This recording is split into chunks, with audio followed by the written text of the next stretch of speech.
एक अंधेरी रात में जब एक भी तारा नहीं चमक रहा था, एक युवक अकेले जंगल से गुजर रहा था। वह अपने गांव से कुछ किलोमीटर दूर एक मंदिर में पूजा करने गया था और अब वह वापस लौट रहा था।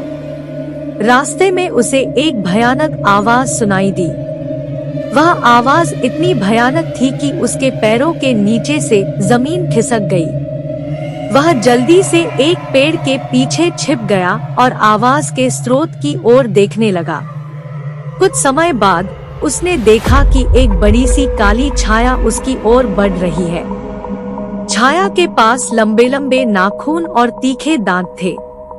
युवक को बहुत डर लगा, लेकिन वह हिम्मत नहीं हारा। उसने अपने हाथ में एक पत्थर उठा लिया और छाया पर फेंक दिया। पत्थर लगने के बाद छाया चीखती हुई भाग गई। युवक ने राहत की सांस ली और आगे बढ़ने लगा, लेकिन कुछ ही कदम चलने के बाद उसने फिर से वही भयानक आवाज सुनी। उसने फिर से एक पेड़ के पीछे छिपकर आवाज के स्रोत की ओर देखा। इस बार उसने देखा कि छाया उसके ठीक सामने खड़ी है। युवक को बहुत डर लगा, लेकिन वह जानता था कि अगर वह नहीं लड़ेगा तो वह मार दिया जाएगा। उसने अपने आप में हिम्मत जुटाई और छाया पर हमला कर दिया। युवक और छाया के बीच एक भयंकर लड़ाई हुई। युवक के हाथ में पत्थर था, लेकिन छाया के पास लंबे लंबे नाखून और तीखे दांत थे। दोनों के शरीर पर कई चोटें आईं, लेकिन कोई भी हार मानने के लिए तैयार नहीं था। अंत में युवक को एक मौका मिला।